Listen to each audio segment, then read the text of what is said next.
Chers amis, chères étudiantes, chers étudiants, nous sommes réunis ce soir aussi bien pour célébrer une œuvre que pour rendre hommage à son auteur. Depuis que Bruno Latour nous a quittés le 9 octobre 2022, de nombreux événements ont été organisés en son honneur en France et dans le monde, en l'honneur de ce raconteur, de cet assembleur qui arrivait à faire tenir ensemble des choses et des êtres qui a priori n'avaient rien de compatible. Bruno arrivait à imaginer un récit commun au-delà des conflits. J'ai toujours pensé qu'il travaillait à éviter la guerre, à retarder ce moment où l'on n'arrive plus à se parler et à trouver un terrain d'entente. Il aimait la parole en ce qu'elle permet, je crois, d'éviter l'affrontement. Et même s'il aimait beaucoup secouer les habitudes, sa puissance était complètement dépourvue de violence. Il travaillait à tisser des liens, à assembler, à rassembler. Il considérait qu'il existait de graves problèmes. Il fallait travailler tous ensemble. Et ce colloque que j'ai l'honneur d'ouvrir est, je crois, organisé dans cet esprit. Il va tenter d'embrasser aussi largement que possible la pensée, les écrits, les multiples actions de Bruno. Nous ne voulions pas qu'il prenne une forme trop solennelle, trop emphatique. Notre souhait est tout simplement de renouer le fil de la conversation interrompue en octobre 2022. Philippe Descola et Bruno Carsanti ont accepté de concevoir et de porter ce projet en réunissant un large panel de spécialités. Et en mon nom et en celui de l'institution que je représente, je tiens à vous remercier, à les remercier très chaleureusement. Je veux aussi exprimer ma vive gratitude à toutes celles et à tous ceux qui ont accepté de participer aux 6 tables rondes au cours de ces 3 journées, et aussi à celles et ceux qui ont bien voulu modérer ces débats: Frédéric Aïtouati, Antoine Aignon, Philippe Pignard, Yann Potin, Grégory Quenet et Simon Scheffer. Et puis je voudrais saluer aussi 2 artistes très chers de Bruno, Johanna Hadji-Thomas et Khalil Jorej, qui nous font le plaisir et l'amitié de présenter ce soir leurs œuvres, avec la complicité de Jean-Michel Frodon, que je remercie également.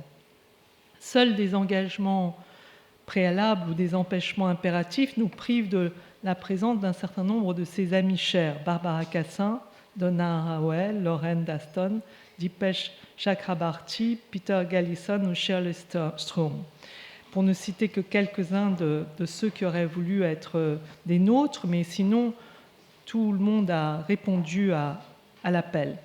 C'est là évidemment un témoignage, une preuve de plus de la profonde estime et de l'amitié fidèle qui ont toujours entouré Bruno.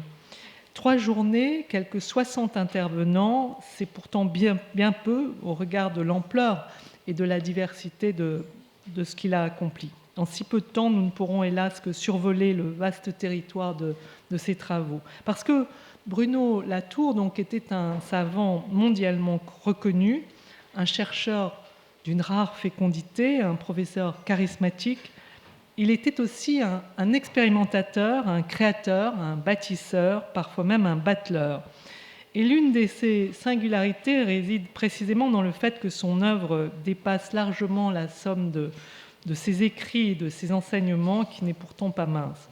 Tout au long de sa carrière, il n'a jamais cessé de prolonger, d'augmenter, de déployer sa pensée par-delà les canaux académiques ordinaires, je dirais, à travers des projets, des objets, des actions, des structures singulières et non conventionnelles, sans pour autant perdre en profondeur de réflexion, en richesse argumentative et en exigence intellectuelle, bien au contraire. Alors, en tout cela, pourquoi Sciences Po ? Comme il l'a dit et même écrit à plusieurs reprises, cette maison lui était initialement complètement étrangère. Je le cite: « Je n'ai même pas fait Sciences Po. Je n'entre dans aucune discipline de la maison et rien dans mon parcours ne me préparait à venir sur ces bancs. Comme beaucoup, Je méprisais même quelque peu, oserais-je l'avouer, l'aimable salon mondain que j'associais alors, sûrement à tort, à la rue Saint-Guillaume. Néanmoins, il avait l'intuition, du moins nourrissait-il l'espoir, que celui qui était alors le directeur de Sciences Po, Richard Descoings, pourrait lui permettre d'accomplir l'un de ses plus ambitieux desseins, c'est-à-dire, je le cite encore, contribuer au renouveau des institutions savantes, rien de moins.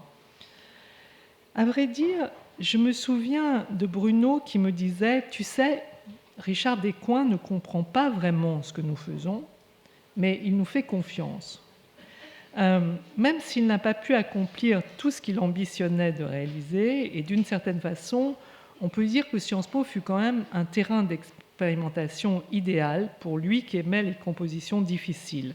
En effet, quand il est venu à Sciences Po, sa spécialité, la philosophie, n'était pas représentée par un département. Il a logé en sociologie, mais il est resté véritablement à l'écart de tous les corporatismes. Il a combattu tous les corporatismes. Il aurait voulu que nous dépassions nos esprits de chapelle au profit d'une véritable recherche par objet majeur dans une optique pluridisciplinaire. Sa direction scientifique s'est inspirée de ce qu'il avait vu de mieux dans les universités américaines et à l'école des mines, mais fondamentalement, il était vraiment sincèrement attaché à la singularité de Sciences Po. Il était assez sûr de lui aussi pour ne pas avoir besoin de se référer à des modèles. Il faisait partie de ces êtres qui créent des voies nouvelles, sans suivisme ni esprit académique. Il a secoué de fond en comble notre drôle de boutique qu'il a pris plaisir à achalander de programmes, de procédures étranges. Il a transformé Sciences Po de ses couleurs et de ses marottes, il faut bien le dire, latouriennes. Il a contribué à remodeler un objet universitaire pas vraiment identifié qu'il a lui-même qualifié de primus sine paribus. Je cite ses créations locales les plus notables, le Media Lab, SPIP, Forecast, les humanités scientifiques. Mais je ne voudrais pas omettre de poser l'accent sur les transformations de la politique scientifique de Sciences Po dans ses principes, dans ses instances, dans ses pratiques, et plus largement la place qu'il a su donner à la recherche dans notre établissement. Je souhaite aussi mentionner son dernier grand projet que nous avons mené ensemble et auquel il a consacré ses dernières forces, la création d'un fonds destiné à financer des post-doctorants particulièrement en pointe sur les dimensions les plus fondamentales de l'écologie politique. Depuis 2 ans, grâce aux mécènes qu'il a su convaincre et qui nous ont généreusement soutenus, une dizaine de jeunes chercheurs et chercheuses du Fonds Latour travaillent dans les labos de Sciences Po sous la houlette bienveillante de Charlotte Alperne et de Pierre Charbonnier. Tout cela, c'était pour Bruno des missions et des ambitions de toute première importance. Car celui qui n'a jamais été vraiment à sa place dans l'université traditionnelle, du moins en France, avait une très haute conception de ce qu'on nomme l'enseignement supérieur et la recherche. Le 16 septembre 2022, moins d'un mois avant sa mort, souffrant, épuisé, sous une sinistre petite pluie de rentrée des classes et dans les courants d'air de la cour Gribeauval, Bruno a prononcé sa dernière grande allocution publique à l'occasion des cérémonies organisées pour le 150e anniversaire de Sciences Po. Intitulée « La nouvelle université libre », son admirable et poignante conférence était tout entière tournée vers la nécessité de repenser, de refonder l'enseignement et la recherche. Il nous invitait, je le cite, à imaginer le cursus de la nouvelle université des sciences terrestres dans le but de former le nouveau corps des administrateurs de l'État, des entreprises et des médias. Il en appelait à l'ardente nécessité, je le cite une dernière fois, de renforcer le lien entre les populations qui ont besoin de la science et les scientifiques qui ont besoin de sujets originaux par l'intermédiation de professionnels spécialisés.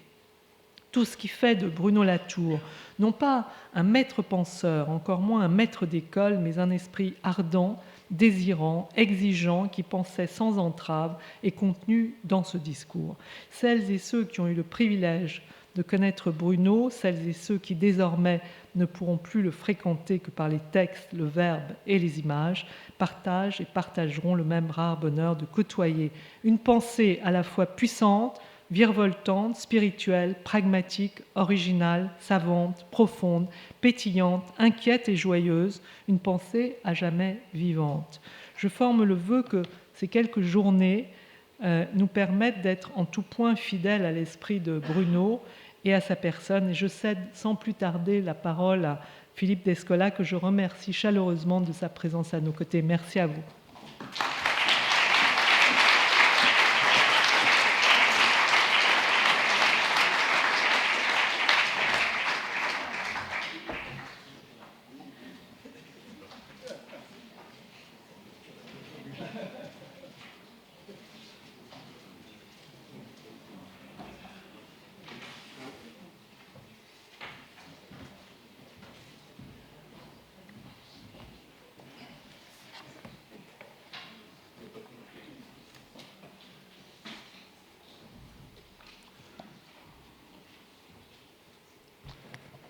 Bonsoir à toutes, bonsoir à tous. Bruno Latour nous a quittés il y a un peu plus de 2 ans et il a laissé derrière lui une cohorte d'orphelins, très différents des uns des autres pour la plupart, mais qui avaient pris l'habitude au fil du temps d'être affectés par lui dans leur façon de penser, d'envisager le présent, le passé et l'avenir, de lire certains textes, de se situer dans le monde, des orphelins qui ressentent tout particulièrement le vide laissé par sa disparition et à qui manque la surprise de nouveaux textes, la chaleur de son amitié, son rire, son nationalisme bourguignon, tout particulièrement en matière de vin, parfois même une remarque un peu abrupte et pourtant nécessaire, comme l'est un garde-corps qui vous retient de faire une mauvaise chute. Et si Bruno Karsenty, Michel Gardette, qui a été la cheville ouvrière de l'organisation de ce colloque, et moi avons décidé de sous-titrer l'art d'assembler ces journées consacrées à Bruno, c'est pour souligner le talent qu'avait notre ami pour attirer à lui les personnalités les plus diverses, provenant d'un grand nombre de pays et de champs disciplinaires, non pas pour créer une école, mais pour travailler ensemble à défricher des styles de pensée et des formes de pratique dont l'originalité continue à déranger. Bruno était catholique, du moins le disait-il, mais il n'était pas œcuménique. Son art d'assembler ne visait pas à éliminer les dissensions, mais à les rendre productives. Tous ceux qui nous accompagnent dans ces journées, et quelques autres que nous n'avons pas pu y inclure ou qui n'ont pas pu venir, savent que Bruno était un sparring partner idéal. Grâce à lui, et parfois contre lui, on pouvait développer des arguments dont on était sûr qu'il serait pris au sérieux, discuter ses positions, et parfois même, dans de rares occasions, le faire changer d'avis. Très rares occasions. Loin de nous, donc, l'idée de consacrer ce colloque à la déploration plaintive ou à la célébration adulatrice. Nous avons tous de trop bons souvenirs de nos discussions avec Bruno pour imaginer que l'on pourrait éteindre dans les débats qui vont s'enchaîner au cours des prochains jours l'étincelle qu'il nous a léguée de ne rien prendre pour acquis, y compris ses propres idées. Confronté à l'écrasante responsabilité d'ouvrir ce colloque et tenant compte de la mission de l'institution qui nous accueille et à la transformation de laquelle Bruno a œuvré ces dernières 20 années, j'ai décidé d'y évoquer une question dont nous avions peu parlé de son vivant, la politique. En ce domaine, nous n'avions pas suivi les mêmes trajectoires, même si leurs points d'aboutissement étaient proches. Bruno s'était formé dans le catholicisme social et moi dans l'une des chapelles de l'église trotskiste, avant de découvrir, chacun pour son compte, lui en Afrique et moi en Amérique du Sud, l'aplomb péremptoire avec lequel les agents du capitalisme imposaient la modernité à des populations qui, évidemment, ne l'avaient jamais demandé. S'en est suivi, pour l'un comme pour l'autre, une longue période d'immersion un peu assoupie dans les eaux tièdes de la social-démocratie, avant que l'urgence climatique ne nous aiguillonne et nous pousse à l'engagement.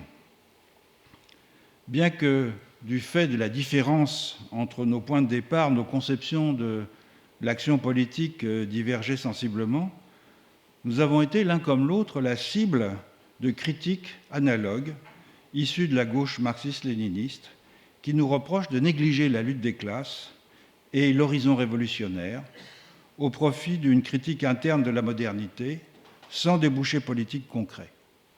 Je voudrais donc saisir l'occasion de ce colloque pour répondre à ces critiques en mon nom propre et en celui de Bruno et proposer, peut-être en lui forçant un peu la main, un programme politique issu des constats que nous avons faits l'un et l'autre.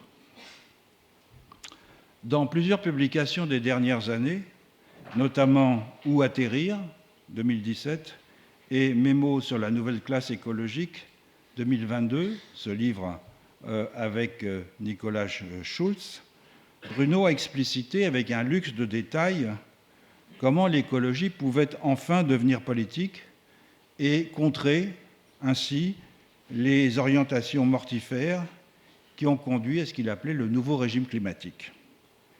Il ne laisse planer aucun doute sur le fait qu'il s'agit au premier chef d'une guerre des idées, de type gramscien, dans laquelle il faut parvenir à l'hégémonie, je cite le terme hégémonie qu'il emploie, inspiré en cela par la façon dont les idées des Lumières avaient, pendant un siècle, armé les esprits pour le déclenchement de la Révolution française. Or, cette lutte, dans laquelle la culture et les arts doivent jouer un rôle prépondérant, est parasitée par la persistance de ce fétiche intellectuel qu'est la notion de nature et son corrélat programmatique, le principe de défense de la nature ou la négligence de ce principe. Même s'il en a beaucoup glosé sur l'opposition qui existait à une époque entre Bruno et moi sur le fait de savoir si nous avions bien été modernes, ce qui était ma position, ou pas, à savoir les Blancs ont la langue fourchue, aimait-il à répéter, ils disent ce qu'ils ne font pas, ils ne disent pas ce qu'ils font. Il n'en demeure pas moins que dans ses derniers textes, Bruno admettait, j'allais dire in petto, l'existence de ce que j'ai appelé l'ontologie naturaliste, notamment lorsqu'il demandait que l'on libère les acteurs d'une double illusion, je le cite, l'extériorité radicale de la nature et sa limitation au seul rôle de ressource. La révolution cosmologique à laquelle il aspirait, indispensable fondement du passage d'une politique orientée vers les sols humains à une cosmopolitique orientée vers la prise en compte de tous les terrestres, est la cible d'accusations d'idéalisme et de relativisme portées à son encontre et que j'ai également eu à subir de la part des marxistes-léninistes orthodoxes. Ces accusations méritent d'être examinées un peu en détail, tant il est crucial de ne pas se tromper sur une situation historique si on veut la transformer, une des leçons salutaires que j'ai retenues des échecs de ma jeunesse militante. Je ne prendrai pour cela qu'un seul exemple, d'un auteur dont j'estime par ailleurs la vigueur des convictions, Andreas Malm, géographe et activiste suédois, dont le livre Avide tempête, originalement publié en anglais en 2017, vient d'être traduit en français. C'est peu dire que Bruno en est la cible principale. Il y joue le rôle de bouc émissaire, sur qui faire porter tout le poids de l'impuissance de l'écologie politique à dessiner un futur moins aliéné par les forces du capitalisme. Le principal reproche que Malm adresse à Bruno est précisément ce pourquoi nous sommes nombreux à avoir accueilli les propositions de Bruno avec enthousiasme. Son constat de l'hybridité du monde et de l'impossibilité croissante de séparer faits naturels et faits sociaux, cela aboutit à ce que, selon Malm, on pourrait qualifier comme un monisme de propriété, c'est-à-dire le postulat que le naturel et le social partagent les mêmes caractéristiques. Tandis que pour Malm, le monisme est légitime si c'est un monisme de substance, à savoir admettre avec Marx que nature et société sont l'une et l'autre des entités matérielles. Il est en revanche indispensable, toujours selon Malm, de distinguer leurs propriétés respectives afin de les faire jouer les unes par rapport aux autres au moyen de la dialectique. Autrement dit, maintenir une distinction analytique entre nature et société serait le seul moyen de mettre en évidence la façon dont les propriétés de la société s'entremêlent avec celles de la nature et de préserver en conséquence la possibilité de repérer puis d'éliminer les sources sociales du saccage écologique. L'argumentation de Malm demeure d'un réalisme très positiviste, notamment lorsqu'il reproche à Bruno de défendre ce qu'il appelle un monisme de propriété.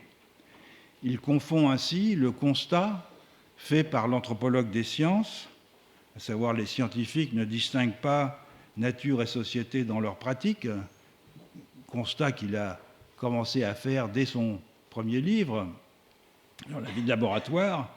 Il le confond avec une thèse philosophique dogmatique.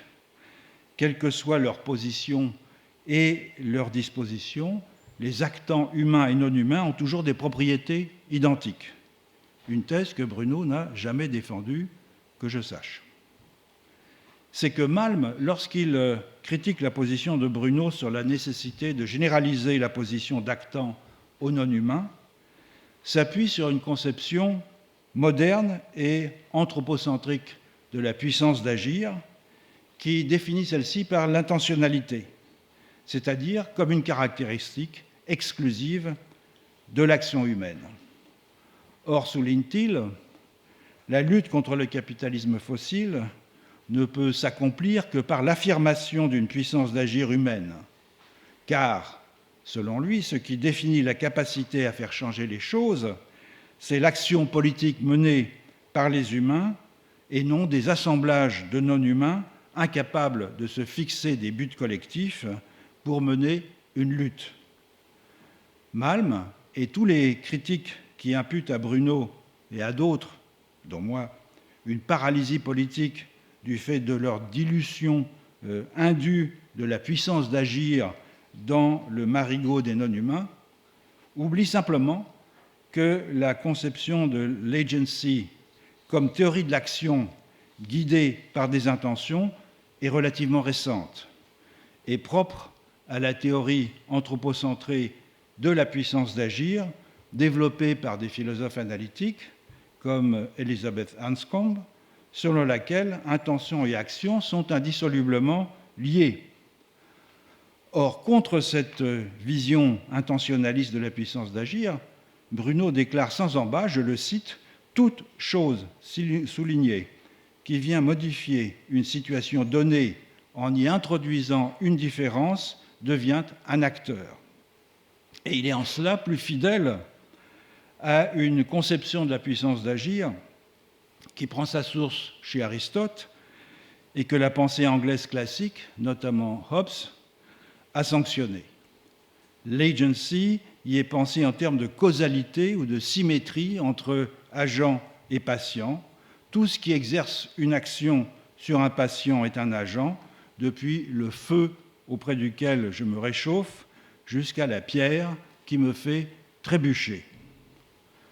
Paradoxalement, et malgré sa critique virulente de ce qu'il appelle l'hybridisme latourien, Malm ne dit pas en quoi une telle approche serait politiquement démobilisatrice, ni ce par quoi il faudrait la remplacer. Alors on comprend bien en le lisant que pour Malm, la situation présente exige, comme il l'écrit, moins de Latour, plus de Lénine. Pourtant, il ne répond pas à la fameuse question de Lénine, que faire ? En tout cas, pas dans les termes énoncés par Lénine, à savoir constituer une avant-garde révolutionnaire bien organisée. Sa conclusion décevante est plutôt que le capitalisme n'est pas immortel, on le souhaite, et qu'il faut œuvrer à le faire disparaître, en effet, mais sans jamais dire comment, si ce n'est que cela ne se fera pas avec la théorie. C'est une remarque populiste assez étrange, en ce qu'elle contredit ses propos antérieurs, consacrés pour l'essentiel à critiquer l'anthropologie latourienne et ceux qui y adhèrent, une théorie qu'il juge donc suffisamment pernicieuse pour consacrer un livre entier à la réfuter, tout en la contrastant avec encore une autre théorie dont il souligne la fécondité et l'actualité, le marxisme-léninisme. Par comparaison, quelles sont les propositions directement politiques de Bruno, dont il faut dire, à la décharge de Malm, qu'elles ont été formulées pour l'essentiel après la sortie de son livre en anglais? On constate d'abord à quel point il est absurde et injuste d'accuser Bruno d'irénisme. Le constat qui ouvre Où atterrir est le lien entre la dérégulation, l'explosion des inégalités et le déni du réchauffement climatique, des phénomènes synthétisant l'attitude des classes dirigeantes, qui est non pas tant de renforcer leur domination sur le prolétariat que de l'abandonner en s'excluant du lot commun pour se mettre à l'abri hors du monde, à la fois littéralement dans des projets de colonisation de Mars et dans l'ordre des représentations politiques avec l'idée qu'il n'existe plus de monde commun à partager. L'absence de capacité de mobilisatrice de l'écologie politique face à cette situation tient au fait que les positions politiques, dit Bruno, continuent d'être structurées par la situation des classes sociales dans le processus de production et non par leur intérêt antagonique dans le partage d'un monde commun. L'autre obstacle est une idéologie modernisatrice partagée par les progressistes et encore par beaucoup d'écologistes, fondée sur la croyance que la nature existe comme indice d'une extériorité des objets. Et comme l'écrit Bruno, je le cite, « Voilà un cas où, littéralement, les idées mènent le monde ». En contraste notable avec les positions qu'il avait défendues dans « Nous n'avons jamais été modernes », Bruno concède dans « Où atterrir » que cette croyance à l'extériorité des objets n'est pas une donnée de l'expérience, mais le résultat d'une histoire politico-scientifique singulière, bref, de l'émergence de ce que, en d'autres termes, j'ai appelé une ontologie naturaliste. En conséquence, et pour s'assurer de la complicité des sciences dans la lutte contre les causes et les effets du nouveau régime climatique, il préconise de s'associer à ces sciences qui portent sur la nature comme processus, notamment celles qui s'intéressent à la fine pellicule de vie à la surface de la Terre, que l'on définit comme la zone critique, plus qu'à celles qui portent sur la nature univers, autrement dit les objets galiléens.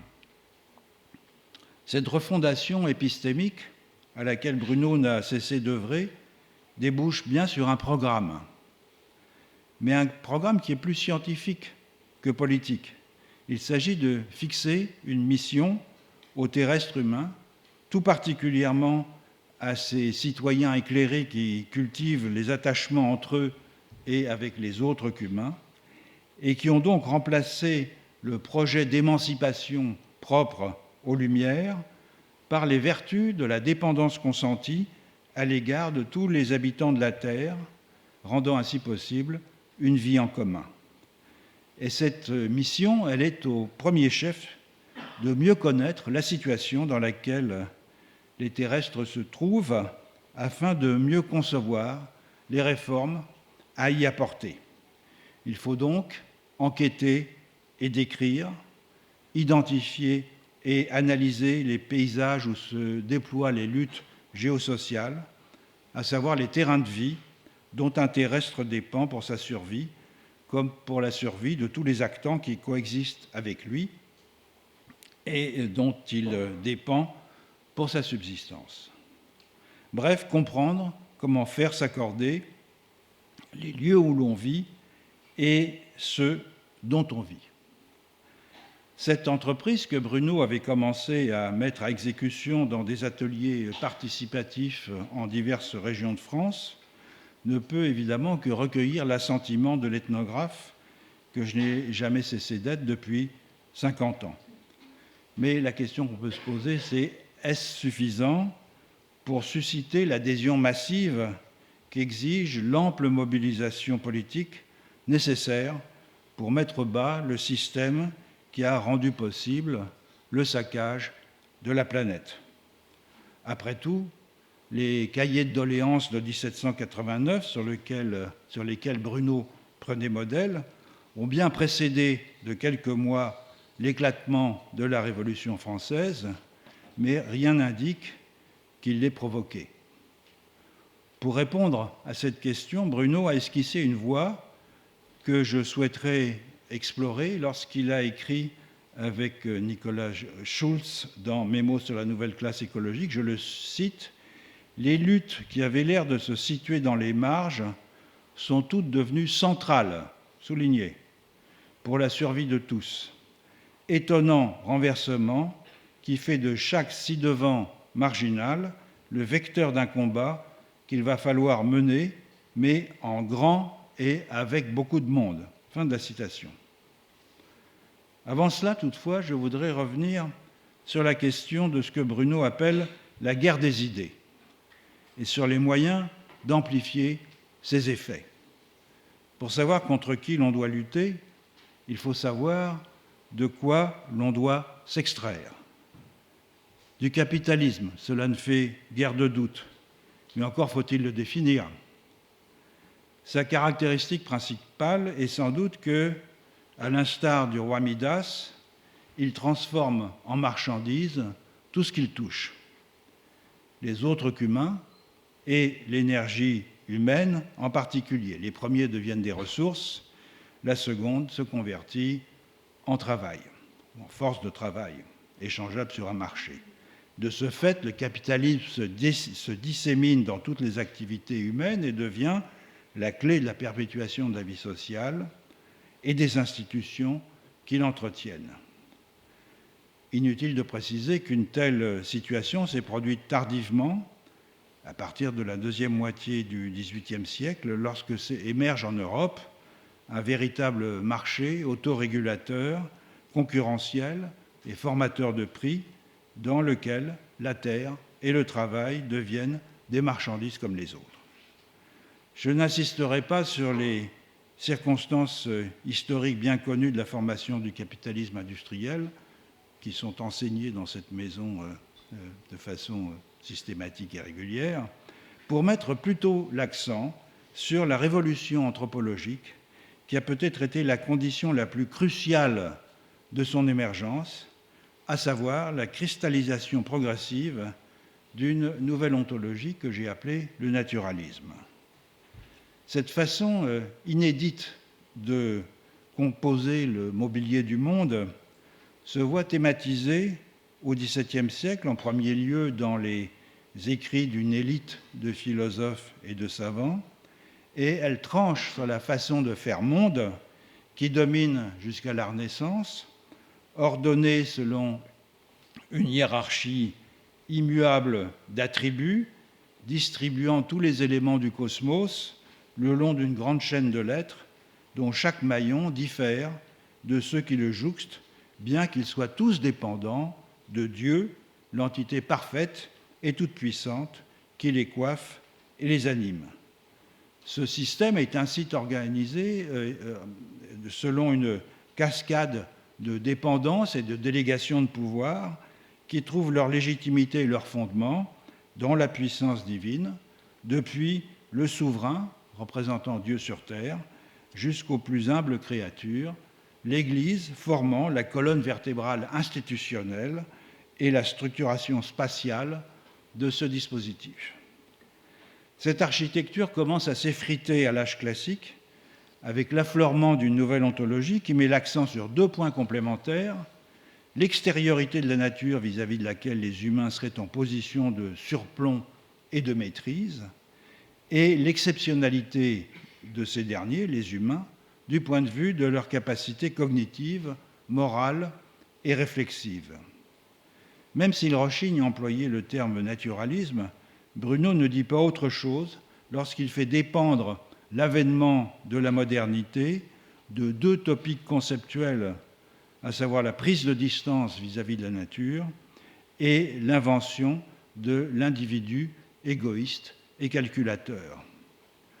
Au lieu de se situer dans une position intermédiaire le long d'une échelle des perfections, les humains se distinguent à présent de façon massive des autres êtres organisés par leur intériorité, tout en étant soumis, comme eux, aux contraintes physiques résultant de leur détermination corporelle. Une telle dissociation entre humains et autres qu'humains engendre des effets lourds de conséquences.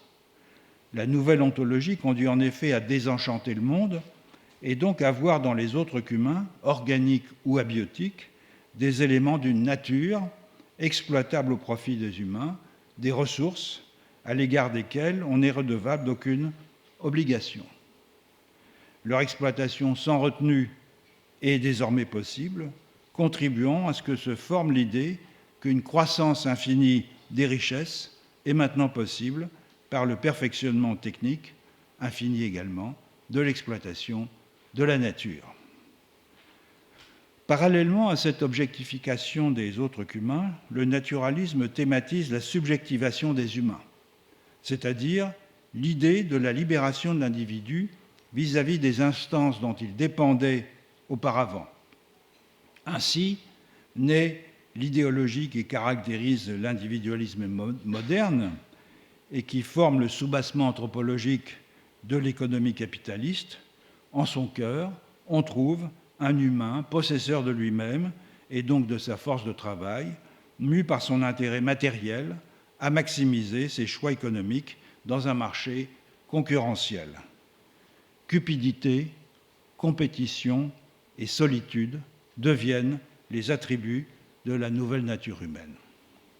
L'économie, telle que la science économique naissante s'attache à la faire exister à la fin du XVIIIe siècle, instaure ainsi un domaine autonome de la vie sociale, dorénavant désencastré, pour employer l'expression de Karl Polanyi, désencastré des institutions où s'exerçaient auparavant les opérations de production, de circulation et de consommation des biens matériels, prêts à s'imposer à tous comme le nouveau principe directeur de la vie collective.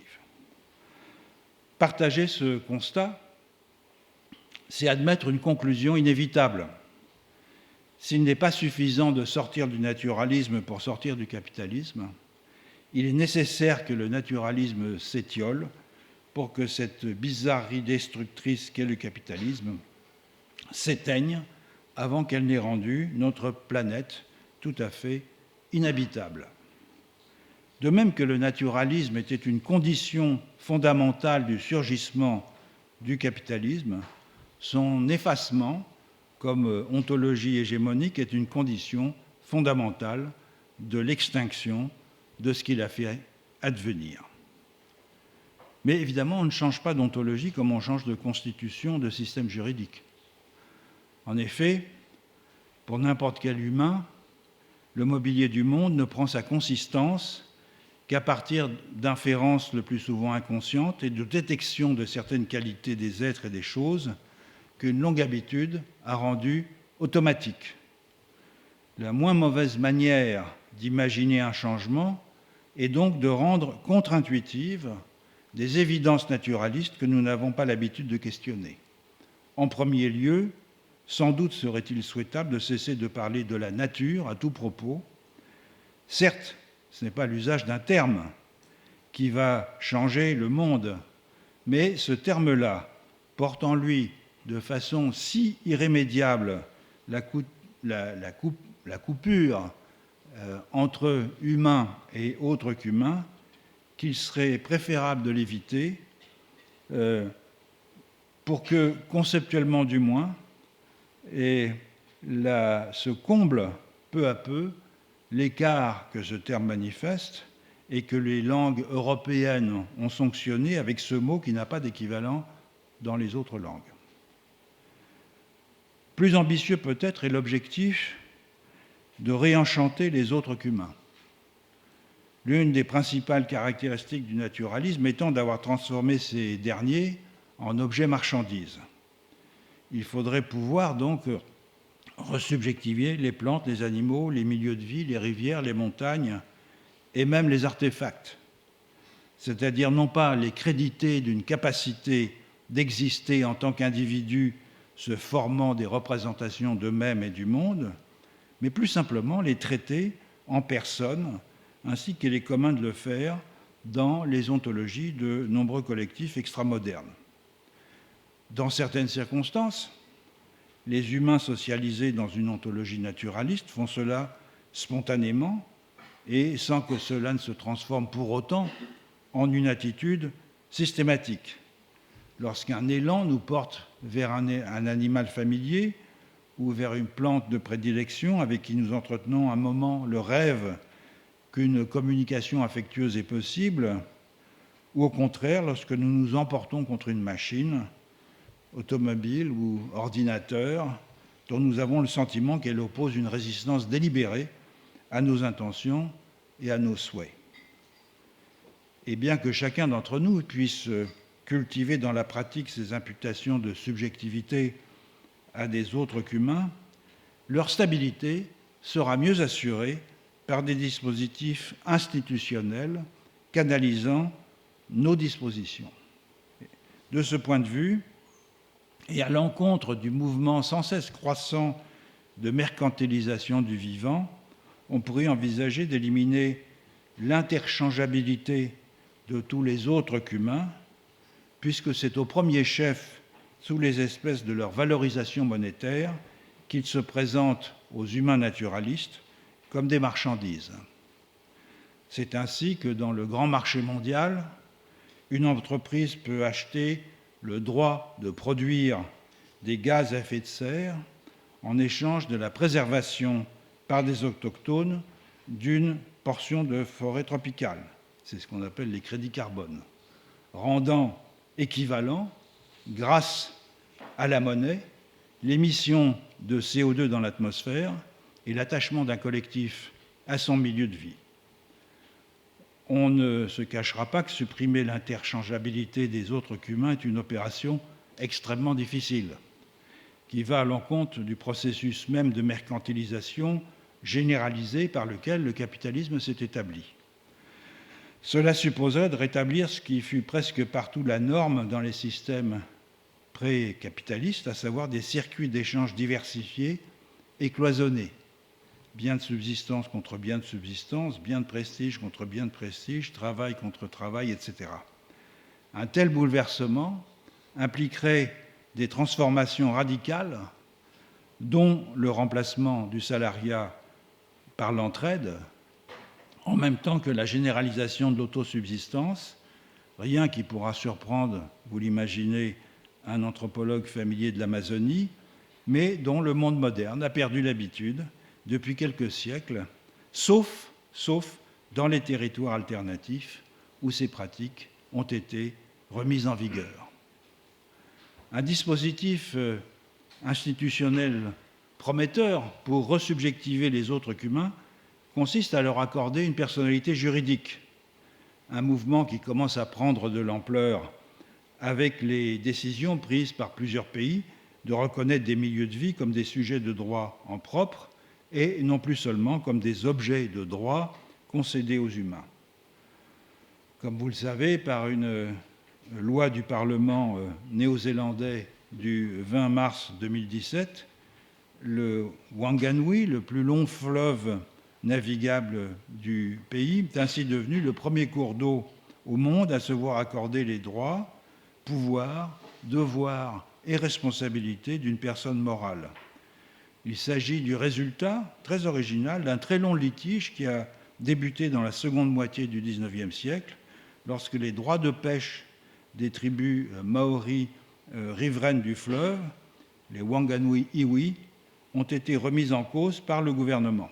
Et la loi de 2017 confère une personnalité juridique à une entité unique appelée Te Awa Tupua, comprenant le fleuve, son écosystème et les Maoris vivant sur ces rives.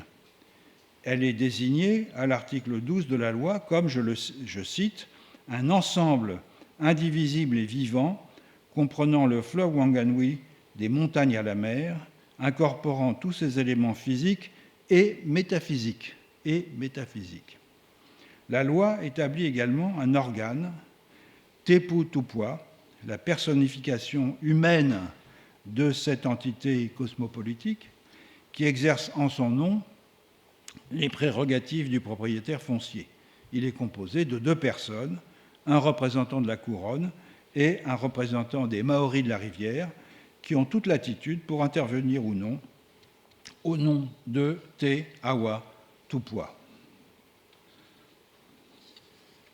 D'autres milieux à travers le monde se sont vus reconnaître ces dernières années une personnalité juridique, des bassins versants le plus souvent, en Colombie, au Canada, dans la province des îles Loyauté, en Nouvelle-Calédonie, et même en Europe avec la reconnaissance comme sujet de droit de la lagune de Mar Menor en Espagne. En France, où la tradition centralisatrice et anthropocentrée des institutions politiques ne paraît guère favoriser ce genre d'initiative, un Parlement de Loire s'est pourtant constitué, à l'initiative de Camille de Toledo, aux travaux duquel Bruno a participé. Faire du milieu vivant un sujet de droit à part entière, c'est effacer plusieurs siècles d'exceptionnalisme humain. C'est aller à l'encontre d'une conception moderne de l'appropriation qui fait de l'individu humain isolé la source de toute légitimité et de toute valeur. C'est donc inverser le sens de la possession, non plus l'acte par lequel les humains s'arrogent un droit d'usus et d'abusus sur la terre, mais la dépendance consentie au fait d'être possédé par la terre, l'aveu qu'elle consent à nous héberger, une appartenance donc plutôt qu'une appropriation. C'est aussi admettre que l'être humain n'est pas seul, mais qu'il développe son existence dans un monde foisonnant de co-sujets aux caractéristiques très diverses, mais tous co-constituants de nos identités respectives. Donner une identité, une personnalité juridique au fleuve Wanganui ou au Rio Atrato en Colombie, ce n'est pas donner des droits à la nature en général, puisque les humains font partie intégrante de ces 2 milieux de vie. C'est reconnaître que les humains et les autres qu'humains, lorsqu'ils sont codépendants au sein d'un même écosystème, ne peuvent être juridiquement séparés, car ils forment une seule et même entité, à la fois physique et métaphysique, comme le dit la loi néo-zélandaise. Parallèlement à la resubjectivation des autres qu'humains, on pourrait aussi envisager la désubjectivation des humains comme moyen de lutter contre l'individualisme exacerbé que le naturalisme a promu comme une valeur pivot. Et une façon de saper l'individualisme, cet individualisme exacerbé, cette exaltation paroxystique de l'individu, typique du naturalisme, serait de restreindre l'idée que l'on se fait de l'autonomie absolue de la personne. Je reconnais que l'élection de Donald Trump n'est pas un bon signe de ce point de vue-là. Si l'on admet avec Macpherson que la théorie de l'individualisme possessif, qui trouve sa source dans les écrits de Hobbes et de Locke, constitue le fondement de la pensée politique britannique du XVIIe au XIXe siècle, et plus généralement de la conception de la nature humaine caractéristique du développement du capitalisme, alors il faut être très attentif à ce qu'elle implique sur le plan des propriétés de l'individu moderne. Selon cette théorie, le propre d'un humain est qu'il est libre de toute dépendance vis-à-vis de ses congénères, ce qui le conduit à n'entrer en rapport avec autrui qu'en fonction de ses propres intérêts. Il est aussi propriétaire de lui-même, et donc de sa force de travail, une marchandise qu'il est libre d'aliéner. Il résulte de cette condition très bien mise en lumière par Macpherson, que toute société humaine, dans la mesure où elle se définit comme une société de propriétaires, consiste en une série de relations mercantiles dont l'État et les institutions politiques ont pour mission de garantir le fonctionnement ordonné. Restreindre l'autonomie de l'individu ne veut pas dire attenter à sa liberté de former des attachements, mais plutôt multiplier ces attachements à des humains et des autres qu'humains de façon à ce qu'ils reconnaissent sa dépendance constamment entretenue vis-à-vis d'autrui, en même temps que les interdépendances de toutes sortes dont son existence est tissée, moyen d'effacer sa conviction qu'il est un sujet indépendant de toute contrainte, à l'exception de celle assurée par la loi, afin de permettre sa liberté d'action. L'idée que l'humain moderne pourrait être propriétaire de lui-même était une réaction à la conception commune jusqu'au XVIIe siècle que les hommes et les femmes dépendaient au premier chef d'entités souveraines qui leur étaient extérieures et qui exerçaient sur leur personne un dominium plus ou moins clairement formulé. Dieu, le souverain, l'Église, les communautés villageoises, les réseaux de vassalité, les liens familiaux et corporatifs, etc. Transformer la force de travail en marchandise aliénable imposait de se défaire de ces engagements et d'instaurer l'autonomie des sujets humains comme agents contractuels. Renouer, en revanche, avec des formes d'attachement multiples n'implique pas de brider le libre arbitre ou de reconduire d'anciennes formes d'asservissement, plutôt de rendre perceptibles et bientôt indispensables les liens de toute nature qui nous connectent à l'ensemble de ceux, humains et autres qu'humains, dont nous dépendons. Restaurer la solidarité en multipliant les interdépendances demande sans doute que l'on soit plus attentif aux pratiques des collectifs extramodernes. Ça ne vous surprendra pas, j'ai consacré ma vie à cette exploration. Songeons ainsi à une autre forme d'autonomie, plus féconde que l'idée de la toute-puissance individuelle et qui dominait tout autour de la planète avant le développement de la division technique du travail. La polyvalence des agents humains est en effet une caractéristique de bien des peuples autochtones dans lesquels chaque homme ou chaque femme est capable d'effectuer toutes les opérations dévolues à chacun des sexes. En Amazonie ou dans d'autres régions du monde, on ne trouve pas d'artisans spécialisés ou de détenteurs d'un savoir-faire exclusif, potiers, forgerons, chasseurs, agriculteurs ou maçons, car les compétences de chaque individu sont équivalentes, même si leurs performances ne le sont pas. Cette polyvalence se manifeste de façon spectaculaire dans les tâches complexes accomplies en commun, la construction d'une maison par exemple. Comme j'ai pu l'observer chez les Achuars, personne ne donne d'instructions et chacun sélectionne ce qu'il ou elle va faire en observant ce que font les autres. Tel va aller abattre des arbres pour confectionner des poteaux, tandis que tel autre creusera les trous où ils seront fichés, telle femme ira couper des lianes pour les amarrages, tandis que tel autre ira collecter des palmes pour le toit.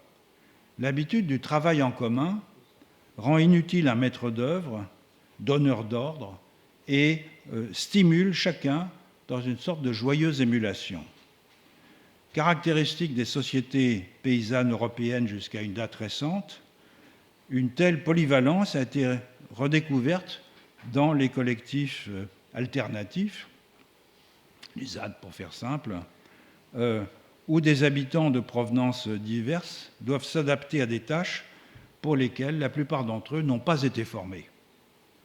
À dire vrai, dans de nombreuses populations autochtones, les seuls professionnels incontestés sont les experts des relations avec l'invisible, chamans ou spécialistes rituels, et il n'est pas impossible que la division technique du travail soit née de ce premier grand partage entre personnes ordinaires et détenteurs de savoirs et de techniques ésotériques, plutôt que du besoin d'organiser des tâches complexes. On dira peut-être que la polyvalence n'est possible que dans des collectifs où les techniques sont simples et peu nombreuses. Mais beaucoup des spécialisations techniques contemporaines ne sont pas absolument indispensables à une vie épanouie, d'autant qu'un bon nombre d'entre elles, surtout dans le secteur tertiaire, correspondent à ce que David Graeber appelait des bullshit jobs, ces emplois inutiles qui plongent les plus lucides de ceux qui les exercent dans le désespoir face à la conscience de la vacuité des opérations qu'ils réalisent. La pratique des ZAD ou des fermes en quasi-autarcie de la France paysanne d'il y a une cinquantaine d'années montre bien que la plupart des tâches indispensables à la vie quotidienne peuvent s'accomplir à l'intérieur de la cellule familiale ou d'un groupe élargi de voisins et de camarades lorsqu'un savoir-faire particulier ou une force de travail plus importante est requise. L'hypersegmentation des tâches que le capitalisme industriel a généralisée dans la production manufacturière est un moyen de faire baisser les coûts de production et donc d'acquérir des situations de monopole en cassant les prix de vente, mais elle ne s'impose pas dans la plupart des tâches nécessaires à l'existence quotidienne. L'autonomie individuelle, dissoute dans la multiplication des attachements, trouverait là une heureuse compensation. Mais, direz-vous, quel rapport la récupération du contrôle de ces moyens d'existence entretient-elle avec l'effacement du naturalisme? Outre que cette récupération ramène à des situations qui ont précédé le capitalisme ou qui ont persisté dans ses marges, elle permet d'imaginer une forme d'accomplissement de soi qui ne passe pas par la maximisation d'un avantage monétaire, qui s'éloigne donc du modèle de la nature humaine que le naturalisme a promu et qui s'est réalisé dans le système capitaliste. Les fragments d'expériences alternatives que l'on vient de passer en revue, pour concrets que soit leur fondement, dans des formes de vie réellement attestées à la périphérie du monde moderne, ne constituent pas pour autant une ontologie à proprement parler, une façon de faire monde qui pourrait se substituer telle quelle au naturalisme et rompre de façon irrémédiable avec le substrat cosmologique et anthropologique du capitalisme. On doit surtout y voir des pistes orientant la pensée et l'action vers des futurs plus désirables, des pistes qui indiquent la nécessité tout à la fois d'une métamorphose de nos sensibilités et de nos modes de vie et d'une révolution institutionnelle stabilisant ces changements. Plutôt que vers une ontologie nouvelle dont on attendrait une improbable solution aux maux du capitalisme, ces pistes pointent vers la coexistence, voire l'hybridation d'une multiplicité d'ontologies se combinant dans des assemblages cosmopolitiques moins unifiés par le naturalisme et empruntant à des façons de faire monde attestées jadis ou ailleurs, notamment parmi des peuples contemporains qui s'obstinent à résister aux séductions de la mercantilisation généralisée. Faire advenir des ontologies post-capitalistes exige de questionner sans relâche les présupposés implicites du naturalisme, de prendre conscience de ce que l'architecture du monde et la théorie de la nature humaine qu'il véhicule sont des accidents de l'histoire et non des universaux valables de toute éternité. L'anthropologie et l'histoire ont un rôle à jouer dans cette entreprise de relativisation qui peut montrer de façon étayée que d'autres manières de s'assembler et d'habiter le monde sont imaginables à partir de ce que l'on sait des modèles de vie sociale inventés en d'autres lieux. Mais il faut aussi affronter le présent, car l'on doit chercher dans un bouleversement des mécanismes d'intégration sociale de la modernité le ferment du dépassement de celle-ci. Ce serait le cas pour toute tentative de démercantilisation des ressources naturelles, qui passerait par des transformations du régime de la propriété, l'inaliénabilité renforcée de certains milieux de vie et des composantes biotiques des organismes, et par le cloisonnement des circuits d'échange de façon à desserrer l'étreinte de la monnaie comme équivalent général, permettant de convertir n'importe quel élément du monde en une marchandise dotée d'une valeur monétaire. C'est le cas aussi, dès à présent, des nombreuses initiatives que j'ai évoquées conduisant à conférer une personnalité juridique à des milieux de vie. Enfin, l'indispensable dislocation de l'individualisme ne se conçoit pas sans la restauration d'une autonomie fondée sur des bases différentes. Mon apologie de la polyvalence, issue du constat émerveillé de l'extraordinaire liberté qu'elle rend possible pour chacun dans une société ou à la cour, ne va pas jusqu'à la prescription.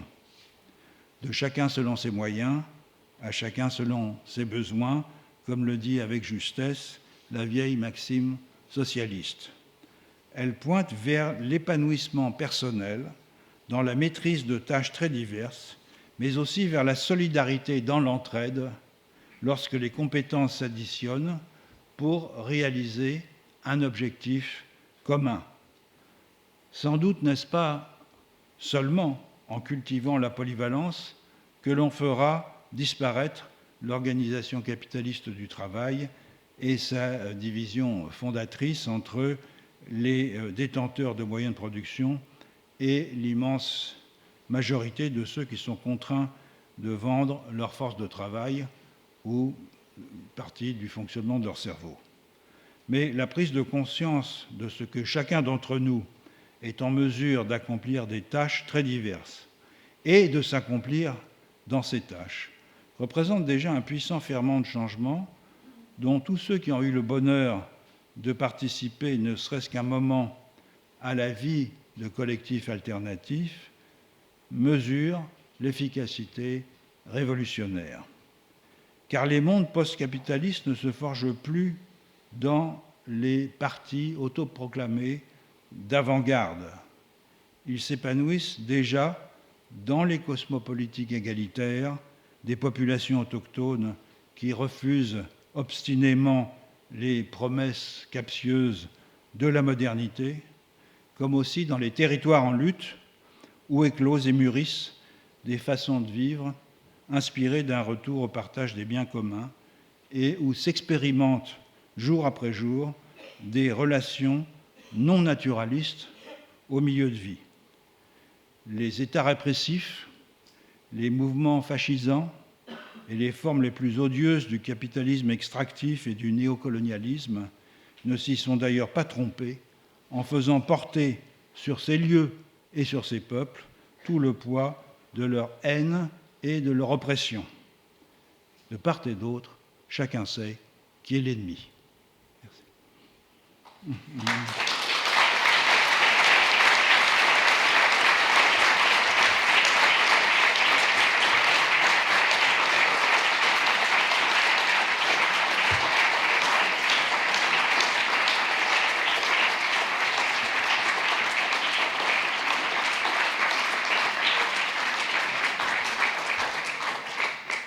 Merci. Je vais céder la parole maintenant à Jean-Michel Frodon pour la deuxième partie de cette soirée.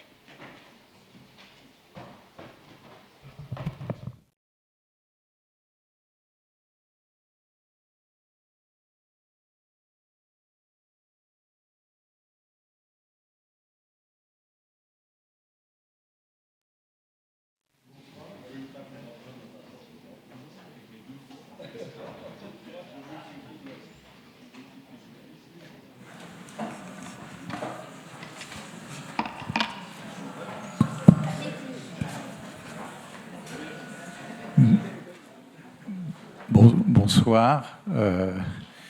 C'est un petit peu acrobatique, bien sûr, d'enchaîner sur cette magnifique conférence et sur aussi le mode d'adresse et la manière dont ça a construit un type de relation, mais je crois que c'est très fidèle à ce que nous a proposé, ce à quoi nous a habitué Bruno Latour, justement d'être aussi dans ces logiques d'assemblage de formes et de modalités de relations. Et c'est ce que nous avons convenu de proposer en passant un moment, une rencontre avec deux artistes et leur œuvre. Les deux artistes, c'est Johanna Adjitoma et Khalil Jorej.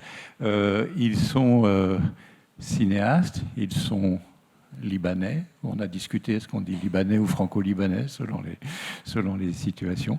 Et ils sont toujours des amis de Bruno Latour. Pour moi, leur qualité d'artiste, leur qualité d'amis et la nature particulière de leur pratique vont ensemble. C'est pas des composantes distinctes. L'amitié était si importante pour Bruno, et c'est dans cet élan-là ou dans ce partage-là que, à partir d'un travail considérable qui est celui de Johanna et de Khalil, ça fait un quart de siècle qu'ils travaillent ensemble. Le fait de travailler ensemble, d'être deux, d'être un homme et une femme aussi, n'est pas si courant dans les pratiques des arts actuels, et d'avoir à la fois travaillé un très grand nombre de formats différents, de formats plastiques, de formats de performance, de formats d'exposition et de cinéma, que s'est déployée toute une réflexion où Bruno trouvait énormément d'écho à ses propres questionnements, à ses propres façons de réfléchir, avec des moyens, bien entendu, complètement différents. Dans le contexte où nous sommes ici, cela va se traduire, cela va se concrétiser par 2 courts-métrages dont je vais peut-être vous laisser dire un tout petit mot. Le dispositif sur lequel on s'est arrêté et qu'on va en regarder un, et puis on donnera plus longuement la parole, bien sûr, à Johanna et Khalil à l'issue du premier, puis regarder le second. Les films sont brefs, hein, il y en a un de 8 minutes et un de 12 minutes, et que ensuite nous partagerons un petit peu de comment ça nous active, nous sollicite, y compris par rapport à la réflexion de Bruno. Bonsoir, et on est très heureux d'être là avec vous tous et aussi avec Bruno. C'est vrai que on a beaucoup parlé avec Bruno, et il a été un très important spectateur de ce qu'on faisait. On échangeait avant et pendant et après, voilà. C'est toujours... et on continue à dialoguer. Enfin, nous, on lui parle, en tout cas, et on l'écoute. Et on a voulu, avec Jean-Michel et Khalil, commencer par ce film qui s'appelle Sarcophage aux amours ivres. J'espère que vous allez voir un peu ce qui se passe dans ce film. C'est un film qu'on a tourné au Musée national, au Liban, il y a 2 ans. Et dans ce musée, il y a, comme dans beaucoup de lieux au Liban, on n'a pas d'électricité pendant la majeure partie de la journée. Il y a des grandes restrictions, et donc c'est très compliqué de voir et d'avoir de la lumière.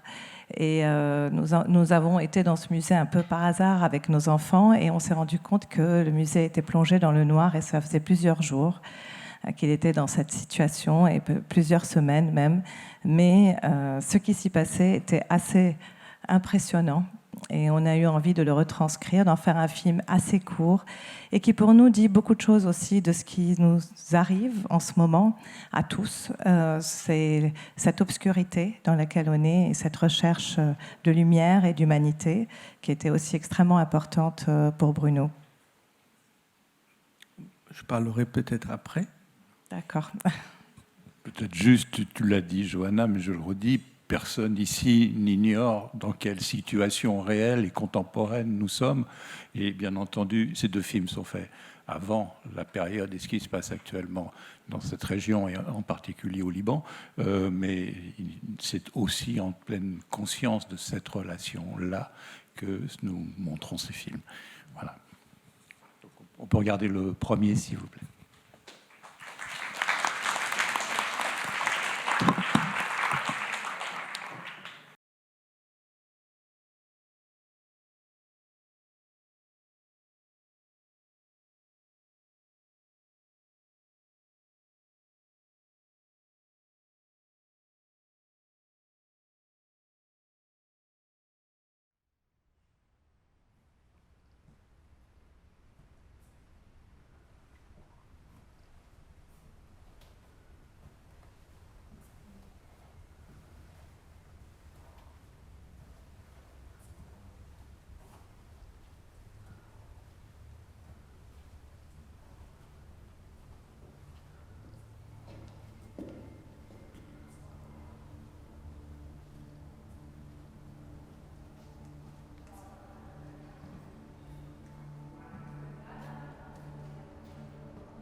صار الزلزال سامراي السما كده على الصح حاجه يعني ده السما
Bon, comme l'a dit Johanna, c'est un film qu'on a fait il y a quelque temps, au moment où la société libanaise entrait dans une sorte de nouvelle phase, un collapse total. Et au début, on pensait que c'était juste une crise, mais en fait, ce n'est pas une crise, c'est un nouvel état. Donc il faut s'y faire, il faut s'y adapter. Et quand on est allé dans ce lieu où on a l'habitude d'aller, on a remarqué qu'en fait, on n'était pas les seuls à vouloir y aller. Et c'est simplement que les conditions de la perception changent.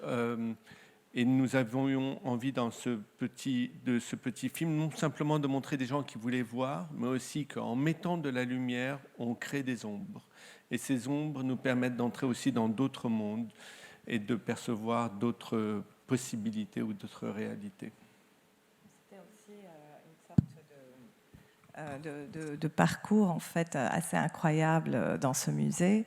Et ce musée est très particulier pour beaucoup de Libanais parce que durant les guerres civiles libanaises, donc qui ont duré plus de 15 ans, ces sarcophages, dont l'un d'entre eux donne le titre au film, Sarcophages aux Amourives, ont été préservés en étant coulés dans le béton. Le conservateur à l'époque s'est dit, pour qu'on ne les vole pas, il y avait beaucoup de pillages, il a coulé ces sarcophages dans le béton. Et à la fin de la guerre civile, ces sarcophages sont revenus à la lumière. Et là, c'était comme un retour à cette obscurité. Et ça, c'était assez impressionnant. Et bon, on voit bien que ça continue et qu'il faudra peut-être de nouveau les protéger d'une autre façon. Mais aussi, ce qui était frappant, c'est que d'un côté, les personnes qui étaient là, comme l'obscurité totale et que c'est par les téléphones qu'ils se guident, ils étaient en autonomie et ils regardaient ce qu'ils avaient envie de voir et il fallait être très précis dans la façon de voir. Et ça, c'était aussi... et que c'était un parcours très différent qui se mettait en place. Et petit à petit, ces objets qui étaient vus, qui venaient à travers le temps se montrer de cette façon, prenaient comme une autonomie eux aussi. Et ça faisait avec tous les miroirs et toutes les ombres dont parlait Khalil, quelque chose d'un peu science-fictionnel, un peu futuriste comme ça.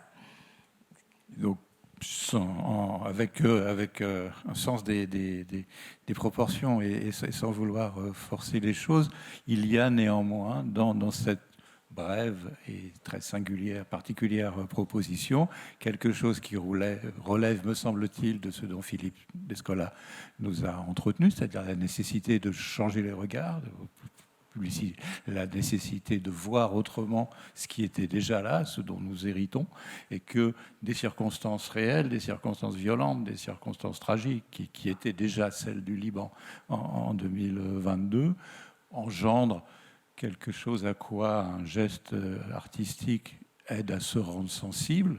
Et d'une certaine, moi j'aurais presque dit, on peut se passer du discours après, et puis chacun en fait, se l'approprie et en fait ce qu'il peut ou ce qu'il veut ou avec ses outils, mais que il y a ces ensembles de démarches qui sont en tout cas qui appartiennent à tous ces déploiements sensibles auxquels nous avait invité Bruno et qui donnent sa place à ce film-là dans l'ensemble de ces propositions.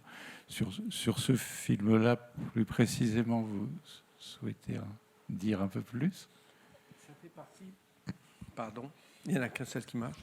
Ça fait partie aussi pour nous de cette notion de comment faire... après une rupture, après un moment où on ne peut plus continuer, ça ne marche plus. Et donc il faut essayer d'inventer, pour prendre aussi certains termes, des possibilités de faire autrement, de représenter autrement, mais aussi de pouvoir voir malgré tout, de pouvoir déceler aussi des raisons de croire en ce monde, des moments des moments de puissance poétique qui peuvent nous espérer en d'autres temps. Ça fait partie aussi, puisqu'on est dans une institution vénérable, d'une question sur la transmission, les transmissions possibles, parce que bien entendu, nous sommes dans un musée dont la tâche est justement de transmettre et que cette tâche est perturbée à tous les sens du terme et peut peut-être opérer autrement. Il reste à voir comment. Et juste pour clore, avant de présenter l'autre film, c'est aussi cette idée dont reparle Khalil, c'est aussi cette idée de pérennité, donc de transmission, et qui nous fait beaucoup réfléchir, nous qui sommes des artistes et qui donc souvent pensons que les musées sont les lieux où nos œuvres vont pouvoir être protégées, de réfléchir surtout que certains musées dans lesquels nos œuvres se sont retrouvées, soit ont été détruits dernièrement, soit sont donc justement privés d'électricité, ou d'autres musées d'ailleurs à travers le monde, pas seulement au Liban, c'est que comme ce patrimoine est aussi re-questionné, et ça transfère quelque chose d'une mélancolie des institutions, aussi d'une volonté peut-être de re-questionner tout ce système hérité peut-être aussi d'une certaine idée de la préservation, de la modernité, de la culture et de la conservation. Et là, en fait, on va montrer un deuxième film qui est court aussi. Celui-là, Bruno l'avait vu. Et il avait commenté avec nous ce projet qui s'appelle On-Conformity Discordance. Et ce film fait partie de ce projet qu'on a commencé en 2016 avec Khalil, où, en fait, comme on avait le sentiment que la Terre était assez instable sous nos pieds, on s'est dit, et si on regardait ce qu'il y a en dessous, que si on sondait et on récoltait quelque part des sondages de carottage pour comprendre comment regarder et raconter l'histoire et qu'est-ce que ça change de regarder ces séquences temporelles, ces ruptures et ces cycles constants de destruction et de construction. On a fait ce film qui s'appelle Palimpseste. Palimpseste aux amours ivres. Voilà. Oui, non, alors, on-conformity, discordance, c'est un terme de géologie. C'est en fait une question, devant Jean-Michel Fredon, c'est aussi une question de montage de cinéma. C'est-à-dire comment deux séquences qui sont censées être continues, en fait, sont discontinues à cause d'un événement. On ne peut pas savoir cet événement. Il y a une sorte de constat simplement d'une rupture, d'un jump cut, d'un faux raccord temporel qui montre qu'il y a eu une catastrophe, une extinction, un bouleversement qui a laissé des traces dans la terre, dans les sédiments. Ce sont des questions qui, par la suite, vous imaginez, vont faire énormément écho à toutes les questions d'Anthropocène qui ont agité et intéressé Bruno, et on pourra en reparler juste après vous avoir montré ce film qui dure 12 minutes. À tout de suite.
هودي ce sont de l'argile cuit أغلبيتهم. البزر اوكي تبعوا الاكل اللي كانوا ياكلوه بس اليتا سوفاج او اليتا دوميستيك. هودي ce sont des ossements humains.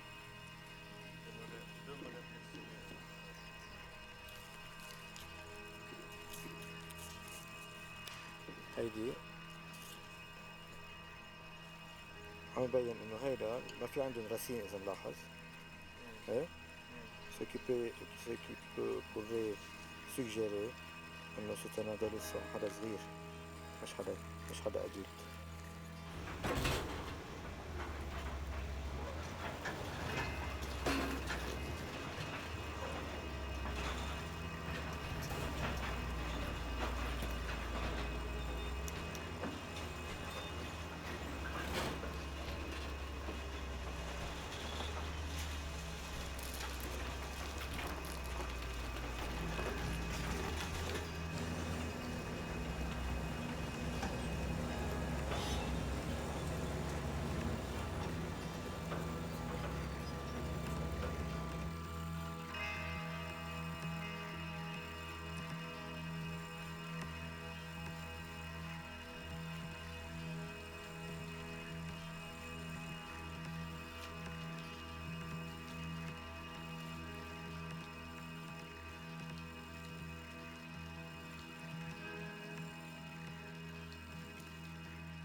voulais revenir un peu sur certaines images que vous avez vues. Donc, on commence par un chantier donc où ils sont faits des carottages. Et nous, en fait, on a été très surpris par cette pratique de carottage une fois qu'on a commencé à aller de chantier en chantier pour suivre cette pratique, parce qu'on s'est rendu compte justement qu'elle dévoilait tout ce qu'il y avait sous nos pieds et qu'on pouvait comme ça avoir accès avec des éléments qui ne sont pas nobles, qui ne sont pas des éléments archéologiques, à une certaine histoire de nos sous-sols.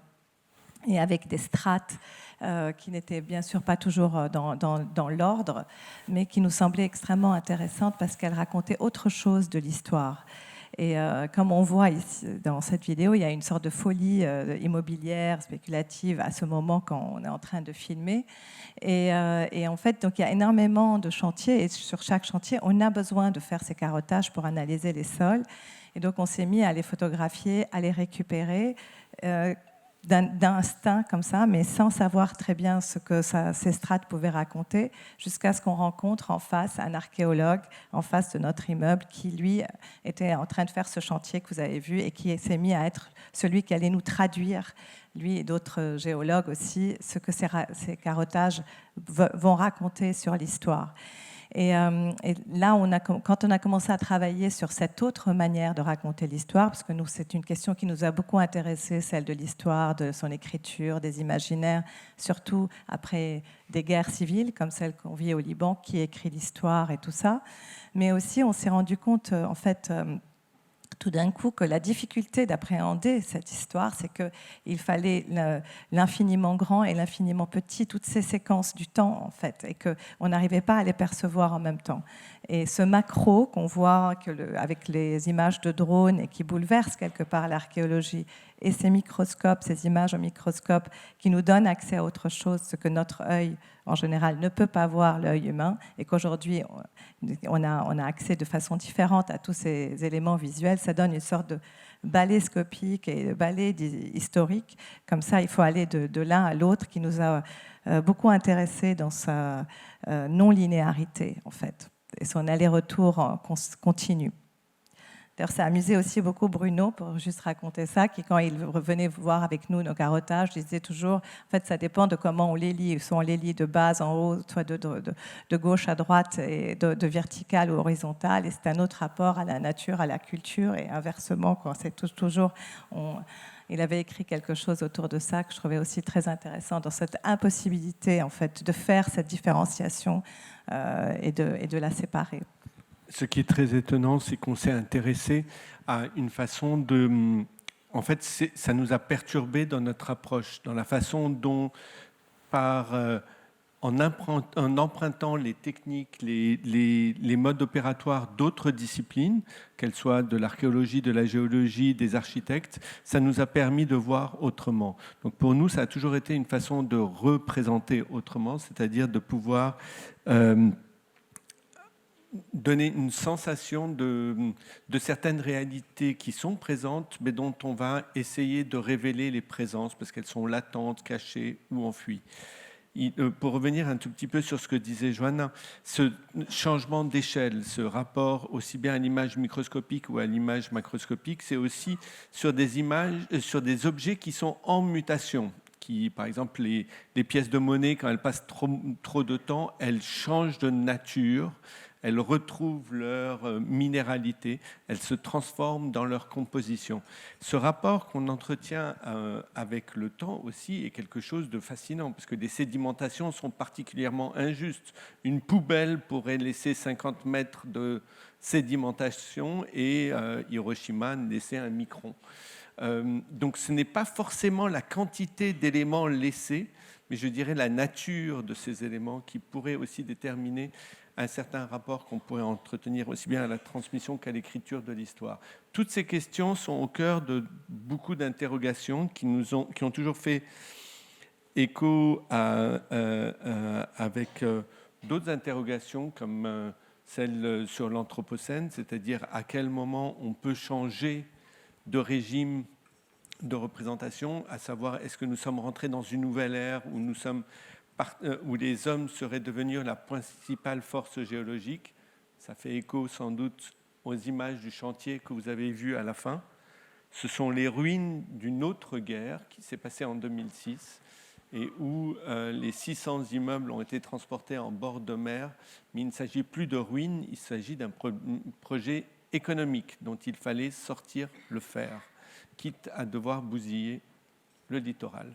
Donc voilà, ce sont des... C'est une image un peu aussi apocalyptique pour nous de ces hommes qui sont obligés de travailler à retrier tout ça. Et aussi, je pense que pour nous, cette approche a été assez importante parce que toutes ces ruptures, aussi bien en géologie qu'archéologie, on se rend compte aussi que ce sont des cycles de catastrophes et de régénération. Et que ça, quelque part, dans ces temps... précisément en ce moment, on s'accroche aussi à cette idée de recommencement, de possibilité, de régénération, alors qu'on est visiblement dans des phases très perturbées et dans des sortes de désastres quand même. Donc c'est aussi pour nous, ça donne un autre rapport au temps long et au temps court, dont qu'on essaye de garder en nous. Puisque tu viens de prononcer le mot désastre, il faut peut-être juste dire qu'est-ce que nous voyons sur la dernière image du film. Oui, ça c'est autre chose aussi encore, c'est-à-dire que dans ce film, il y a des images de catastrophes récentes, comme la guerre de 2006, comme disait Khalil, qu'on voit comme ça, tous ces immeubles qui ont été ramenés, toutes ces ruines qui avant étaient voilà, c'était des habitats pour des gens qui vivaient là et qui se retrouvent toutes mises là pour être triées, toutes ces ruines, et qui sont de nouveau, on va avoir ce même type de vision, et avec tous ces bâtiments qui ont été détruits au Liban. Et qui sont Gaza aussi, on voit bien les images et de tout. Qu'est-ce qu'on va faire de tout ça aussi? Il y a les humains, et il y a aussi tout ce qu'on laisse derrière nous, qui est aussi au cœur de cette interrogation qu'on a dans ce projet. Mais aussi, comme tu disais, Jean-Michel, à la fin, on voit le port de Beyrouth, qu'on avait donc dans ces images de drone, et qui, bien sûr, chaque fois qu'on le voit maintenant, on a une espèce de... ça nous serre le cœur, parce que, bien sûr, il y a eu l'explosion du 4 août 2020, et que ces images-là n'existent plus aujourd'hui. On les filmerait plus jamais par... Le cinéma voilà. est allé à cet endroit-là 2 ans après l'explosion. Oui. Tu voulais dire quelque chose, Khaled. Moi, j'aurais envie de partager ou de mettre sur la table avec vous deux mots par rapport au film. L'un de ces mots qui travaille, je trouve, énormément quelque chose dont on a énormément parlé avec Bruno dans des tas de contextes, qui serait la question des échelles. Et de l'articulation des échelles, et l'autre qui est un mot avec lequel la science politique a un petit peu de difficulté et qui est quand même très présente, et qui serait le mot beauté. La beauté fait partie de l'entreprise, si je puis dire, ou du projet, et de vous entendre un peu sur comment vous la mobilisez, ou de quelle façon. Alors, on va commencer par l'échelle, parce que c'est un peu plus facile, et c'était au centre des questions de représentation. Donc, nous, en tant qu'artistes, on réfléchit sur les formes de représentation, et qui était une question qui était centrale, notamment chez Bruno. Et donc, la question de l'échelle, de la distance, des différents points de vue, d'emprunter aussi des pratiques différentes, de croiser, d'essayer d'être d'une certaine façon polyvalent, si on peut l'être. En tout cas, d'essayer de conjuguer ou de dialoguer avec différentes pratiques qui nous permettent de représenter autrement. L'image ne peut pas grand-chose, mais en même temps, elle permet beaucoup. Ça fait référence à une autre exposition qui est rarement citée de Bruno sur Iconoclash, où ce rapport où il entretenait avec l'image, qui est critiqué tout en essayant d'y refaire référence. C'était ce contraste où on en a besoin malgré tout. Et d'une certaine façon, c'est notre façon à nous d'y répondre, c'est que l'image est un bien piètre outil, mais en même temps, c'est notre façon à nous d'établir les éléments du partage, de rendre sensibles et performatives certaines expériences.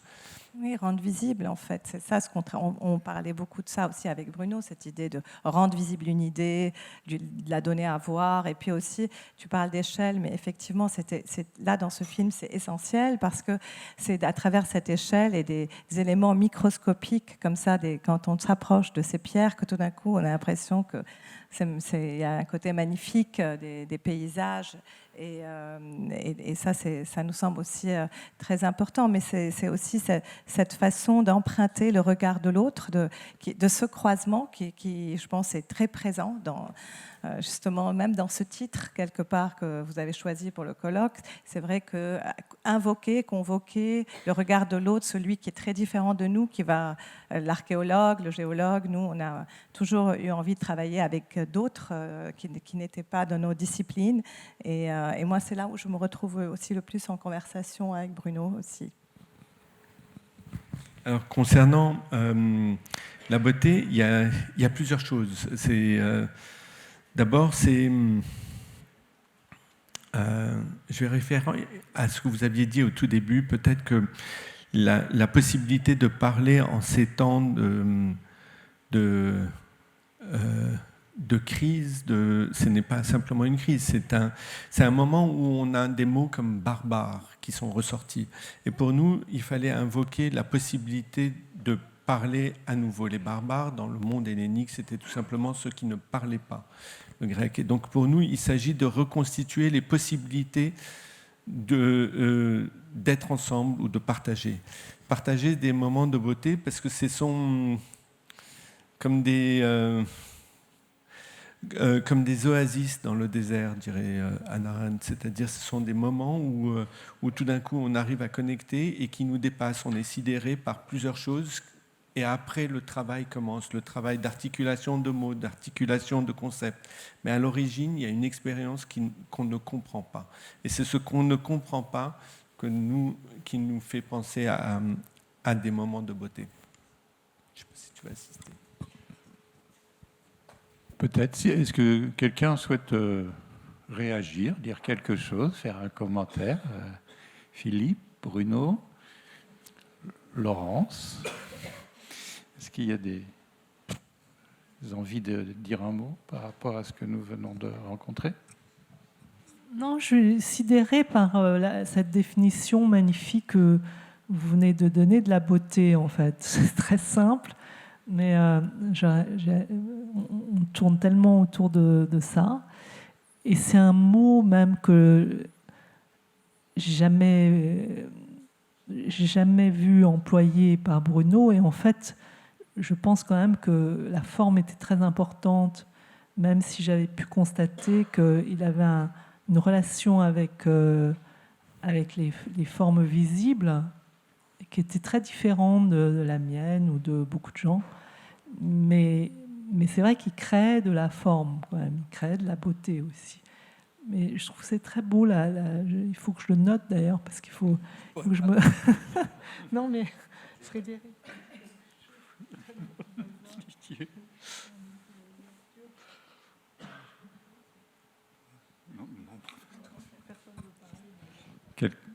Est-ce que quelqu'un souhaite réagir, partager, questionner?